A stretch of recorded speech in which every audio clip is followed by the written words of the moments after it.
Hello students, कैसे हैं आप सभी। उम्मीद है आप लोग अच्छे से होंगे, अपनी पढ़ाई अच्छे से कर रहे होंगे। एक बार वापस से हाजिर एक नया वीडियो लेके, जो कि आपके 8th क्लास का 5वां चैप्टर है मैथ्स का, जो कि स्क्वायर एंड स्क्वायर रूट है। आज इस वीडियो में देखेंगे कि इस चैप्टर से जो भी महत्वपूर्ण बिंदु है जो इस चैप्टर में है और आपको पढ़ना है, उसे इस वीडियो के माध्यम से कवर करने की कोशिश करेंगे। ठीक है, जैसे कि आप यहाँ पर देख पा रहे हैं, चैप्टर का नाम क्या है, स्क्वायर एंड स्क्वायर रूट। हम हिंदी में इसे वर्ग एवं वर्गमूल बोलते हैं। आप लोगों ने स्क्वायर का मतलब 7th क्लास में पढ़ा होगा। स्क्वायर का मतलब इस तरीके से एक ये स्ट्रक्चर होता है जिनके सभी साइड्स इक्वल होते हैं। ठीक है, यहाँ भी स्क्वायर जिसको कि हम वर्ग बोलते हैं, जिसमें साइड जो होते हैं वो सभी इक्वल होते हैं, तो इसका फॉर्मूला क्या होता है, साइन इंटू साइन। ठीक है, जिसमें अगर मान लो इसका कि साइड अगर मैं 4 मान रहा हूँ ना, तो सभी 4 हो जाते हैं, तो ये क्या हो जाएगा 4 × 4 यानी कि 16 अगर सेंटीमीटर में, तो इस तरीके से हम लिखे थे। लेकिन यहाँ पर जो स्क्वायर है ये अलजेब्रिक स्क्वायर है। यहाँ पर हम किसी भी नंबर्स को डबल करते हैं, यानी कि उसका पावर 2 करते हैं और उस नंबर को डबल कर देते हैं। ठीक है, जैसे कि यहाँ पर कुछ एग्जाम्पल्स हमने लिखा हुआ है। मान लो कि अगर मैं यहाँ पर लिख रहा हूँ ए स्क्वायर, ठीक है, हमने यहाँ पर लिखा ए स्क्वायर, इसका मतलब क्या हुआ, इस ए को डबल कर दीजिए यानी कि ए मल्टीप्लाई ए। अलजेब्रा में आपने पढ़ा होगा कि जब बेस नंबर सेम होते हैं तो उसके पावर्स यानी कि 1 और 1 ये पावर्स क्या होते हैं, जुड़ जाते हैं। ये जुड़ के वापस से क्या बन जाएगा, ए स्क्वायर बन जाएगा। ठीक है, तो यहाँ पर ए का मतलब क्या हुआ, ए का मतलब है यहाँ पर कोई भी नेचुरल नंबर। ठीक है, ए का मतलब क्या हुआ, यहाँ पर कोई भी नेचुरल नंबर हो सकता है, जैसे कि हमने यहाँ पर 1 से लेकर 10 तक का स्क्वायर लिखा हुआ। ठीक है ना, तो ए स्क्वायर यानी कि ए मल्टीप्लाई ए। एग्जाम्पल के लिए अगर मैं यहाँ पर 5 का स्क्वायर लिख रहा हूँ, इसका मतलब क्या हुआ, 5 डबल हो जाएगा, 5 × 5 यानी कि 25। अगर मैं यहाँ पर 6 का स्क्वायर लिख रहा हूँ, मतलब क्या हुआ, 6 × 6 यानी कि 36। तो इस तरीके से हम स्क्वायर को जानते हैं और निकालते हैं। इस तरीके से ये स्क्वायर होता है। यहाँ पर मैंने 1 से लेकर 10 तक का स्क्वायर लिखा है, क्योंकि इसी 10 तक के नंबर्स को ही बाद में रिपीट करके और नंबर्स बनाए जाते हैं। यहाँ पर आपको एक चीज ध्यान रखना है कि यहाँ से एक क्वेश्चन आपके चैप्टर में है, जो कि आता है यूनिट डिजिट करके। क्या आता है, यूनिट डिजिट करके। अब ये क्या है, इसको क्या आप वंस प्लेस पे किसी बुक में वंस प्लेस पे लिखा रहता है, जैसे कि आपने वंस, टेंस, 100, 1000 इस तरीके से पढ़ा होगा। तो यहाँ पर ऐसे क्वेश्चन आते हैं कि अगर मैं किसी नंबर का स्क्वायर करूँ तो उसके यूनिट प्लेस पर क्या है। तो ये नंबर्स अगर आपको पता है कि इसके स्क्वायर करने पर यूनिट प्लेस पर जो नंबर आ रहा है ना, तो XYZ कोई भी नंबर हो, अगर आपको उसके लास्ट में ये दिखे और उसका स्क्वायर करना हो, तो उसके यूनिट प्लेस पर भी यही सारे नंबर्स आएंगे। जैसे कि आप देख पा रहे हैं 7 का स्क्वायर करने पर 49 और यूनिट प्लेस पर आपका 9 आ रहा है। तो मान लो कि मैं यहाँ पर 1 to 7 करके मैं इसका स्क्वायर कर रहा हूँ। मैंने आपसे पूछा इसके यूनिट प्लेस पर क्या आएगा, क्योंकि नंबर डबल होता है, आपको पता है कि 127 × 127 होगा, तो वापस से इसके यूनिट प्लेस पर 7 है और इसके यूनिट प्लेस पर 7 है। अगर आप इसे मल्टीप्लाई करोगे तो 49 यानी कि 9 आपके यूनिट प्लेस पर आ जाएगा। उसी तरीके से अगर मान लो कि 1 to 6 का स्क्वायर करना हो, तो इसके यूनिट प्लेस पर क्या आएगा, आपको पता है कि 6 है लास्ट में कौन सा नंबर है, 6 है, और 6 के स्क्वायर करने पर 36 हो रहा है, और 36 का जो यूनिट प्लेस है वो आपका 6 है। तो इसके भी यूनिट प्लेस पर क्या आ जाएगा, 6 आ जाएगा।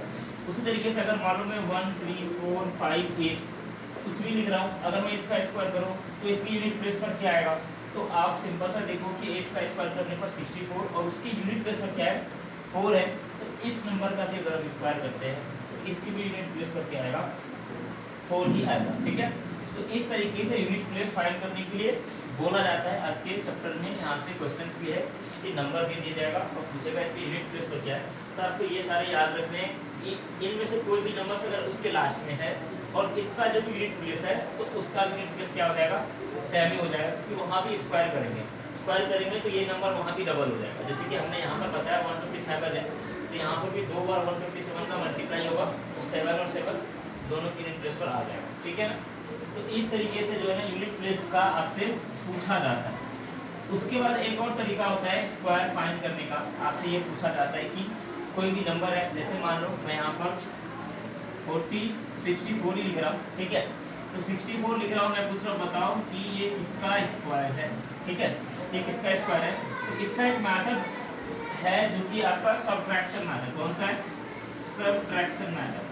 और सबट्रैक्शन में भी कौन सा मेथड होता है, रिपीटेड सबट्रैक्शन, यानी कि लगातार जो नंबर्स आते हैं और उसमें वो नंबर कौन सा होता है, वो होता है आपका ओड नंबर, यानी कि ओड नंबर जो सीरीज होते हैं ओड नंबर का, उसको हम उसमें लगातार माइनस करते जाते हैं। और ये तब तक करते हैं जब तक वो ये नंबर, जैसे कि जो नंबर दे रखा है वो पूरा जीरो ना हो, ठीक है। ये जो होता है इसको हम रूट बोलते हैं। क्या बोलते हैं हम, रूट बोलते हैं, क्योंकि ये स्क्वायर है तो ये हो जाएगा आपका स्क्वायर रूट। क्या हो जाएगा, ये स्क्वायर रूट। यानी कि आपके चैप्टर में दोनों ही चीज़ें आपको करनी है। अभी तो फिलहाल हम स्क्वायर पढ़ रहे हैं, इसके बाद स्क्वायर रूट फाइंड करने के लिए देखेंगे किस तरीके से प्राइम फैक्टराइजेशन होता है, और कुछ a प्लस बी का होल स्क्वायर करके या माइनस a माइनस बी का होल स्क्वायर करके भी हम फाइंड करते हैं, और फिर डिवीजन आता है। तो इसे हम क्या बोलते हैं, रूट बोलते हैं, क्योंकि हम स्क्वायर का अभी ये चैप्टर पढ़ रहे हैं तो इसे हम स्क्वायर रूट बोलते हैं। तो अगर आपको 64 का स्क्वायर निकालना है तो रिपीटेड सबट्रैक्शन का मतलब क्या होता है कि ओड नंबर्स के सीरीज को लगातार माइनस करते जाओ। तो पहला ओड नंबर हमारा 1 है, तो ये माइनस करने पर 63 हो गया। फिर ये 63 में क्या करेंगे, इसके बाद 3 आएगा, इसको माइनस करने पर 60 आ जाएगा। फिर 60 में से 5, ये 55 हो जाएगा। 55 में 7 को माइनस करेंगे 48 हो जाएगा। फिर 48 में से 9 को माइनस करेंगे 39 हो जाएगा। 39 में से 11 को माइनस करेंगे 28, और 28 में से 15 को माइनस करेंगे, ये हो जाएगा आपका 13, और फिर एक सॉरी यहाँ पर प्लस मिस्टेक है, 13 को माइनस करेंगे तो कितना हो जाएगा आपका 15, और 15 में से फिर 15 को माइनस करोगे तो कितना हो जाएगा 0, ठीक है। अब हमने तब तक इसमें सबट्रैक्शन मेथड में ऑड नंबर्स को माइनस किया जब तक ये क्या नहीं हो गया, 0 नहीं हो गया। अब हम क्या करेंगे, ये जितने भी स्टेप्स आपने किए हैं, जितने भी स्टेप्स में आपको ये 0 है, उन सारे स्टेप्स को काउंट करेंगे।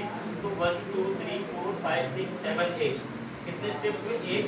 यानी कि ये जो 64 है वो किसका स्क्वायर हो जाएगा, 8 का स्क्वायर हो जाएगा। इस तरीके से हम जो है सबट्रैक्शन मेथड से भी स्क्वायर रूट हम फाइंड करते हैं, ठीक है ना। जितने स्टेप्स होते हैं उतने ही आपके आंसर हो जाते हैं, ठीक है। एक क्वेश्चन और आता है, लगातार आपको ऑड नंबर्स के सीरीज दे दिया जाता है, बोलता है आपसे ये पूछा जाता है कि इसे विदाउट आपको प्लस किए बिना ये बताना है कि ये कितना होगा। जैसे कि मैं यहाँ पर यही चीज़ें मैं आपको लिख के दिखा रहा हूँ कि जितने भी ऑड नंबर्स है, मान लो 1 है, 3 है, 5 है, 7 है, 9 है, 11 है, 13 है और 15 है, ये सारे क्या है, ऑड नंबर्स आपको पता है। तो आपसे ये पूछा जाता है कि बिना प्लस किए आपको बताना है कि इनका सम कितना होगा। तो सेम चीज आपको करनी है, जितने भी नंबर्स को काउंट करके 8 नंबर्स हैं, तो सभी नंबर्स को 8 करके इसका स्क्वायर कर दो, कितना हो गया 64, यानी कि इसका सम कितना हो जाएगा 64, ठीक है ना। तो ये एडिंग बिना ऐड के भी आप बता सकते हैं और नंबर्स की सीरीज को, ठीक है ना। तो प्लस करके कितना होगा, ये 8 नंबर्स हैं, 8 का स्क्वायर करने पर 64 हो गया, ठीक है। और सबट्रैक्शन मेथड में इस तरीके से हम लगातार इसको हम माइनस करते जाते हैं, ठीक है। ये जो है ये स्क्वायर रूट है, अगर आप इस स्क्वायर को हटाते हैं तो ये इसके पीछे 2 जो है वो छिपा हुआ रहता है, वो दिखता नहीं है, क्योंकि हम स्क्वायर रूट वाला अभी चैप्टर पढ़ रहे हैं। जब यहाँ पर 3 आ जाता है तो हम इसे क्यूब रूट भी कहते हैं, जो कि इसके बाद का चैप्टर है आपका, तो उसमें हम लोग इसे हम देखेंगे। नेक्स्ट वीडियो में इसके बाद का जो प्रॉपर्टीज़ है, जैसे कि आपका पाइथागोरस ट्रिपलेट है और आपका प्राइम फैक्टराइजेशन है, उसको हम देखेंगे और डिवीजन मेथड भी देखेंगे, ठीक है। उम्मीद है आपको ये स्क्वायर एंड स्क्वायर रूट की जो थोड़ी बहुत हमने अभी बताया वो आपको समझ आया हो। नेक्स्ट वीडियो में इसके अगले पार्ट्स को लेके मिलते हैं, तब तक के लिए धन्यवाद।